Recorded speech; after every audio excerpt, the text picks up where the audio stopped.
Hey guys, how's it going? Rubik's Master here, and welcome to the second episode of IRL. And we're looking at the newest addition to the War Commander arsenal, which is the Pantsir S1. Now, the first thing I noticed when I googled this item is that, contrary to pretty much everything else in the game, Pantsir S1 does not actually refer to everything you see in this image. It only refers to the turret part. The most common form that you will find the Pantsir S1 in is this right here, which is, I don't know the nomenclature of the vehicle. This was developed by Russia, so it's whatever the common Russian large transportation vehicle is. But that's the most common form, and that's because this weapon system isn't really meant for front lines. It's meant to park by something that needs defended, like a headquarters or radio towers or whatever else, something that's very susceptible to an airstrike. Now, the actual weapon system itself has, radar. It has 12 missile pods and two 30mm machine guns. Now, 30mm, to put that in perspective, is the exact same diameter of artillery shell that the A-10 Warthog shoots. The A-10 Warthog, of course, in this game being called the Thunderbolt. But it's a very impressive shell, very daunting. So let's just kind of stroll on through these images here. Excuse me.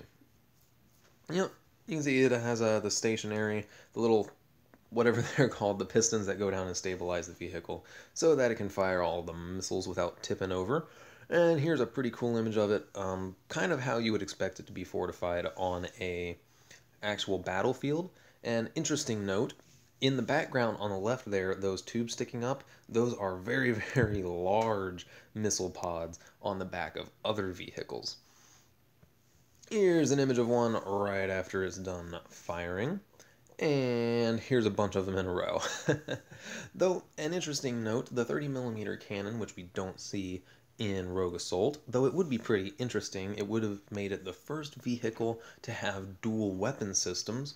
That would have been pretty... well, no, it wouldn't have been. I guess the M1 Breacher kind of had a dual weapon system, but you know what I mean. It would have been the first vehicle that had two different functioning cannons, one for anti-air, one for ground. That would have been pretty cool. But if you look at these particular Pantsirs on these vehicles, maybe they're hidden, but I don't think they are. I think these particular versions don't have the 30mm cannon.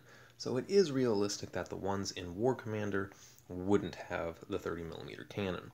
Now here is the missile that this weapon system shoots. It is a close to mid-range missile, two-stage, which means that it fires and the rocket motor that you see on the bottom part, that brown section, fires really quickly and makes the missile go super fast. And then when it's expended, the brown part falls off and the top part keeps going on to its target, whether that be an airplane, a UAV, a missile, whatever it be. So yeah, that's really all there is about this. I'm kind of interested to see how it plays out in the game and how powerful it actually is.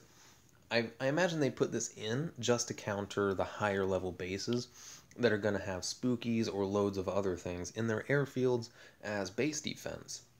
But if you're going to need 2 or 3 of these things to actually make a difference in attacking those kinds of bases, it's kind of a waste because literally all it does is attack the defending forces.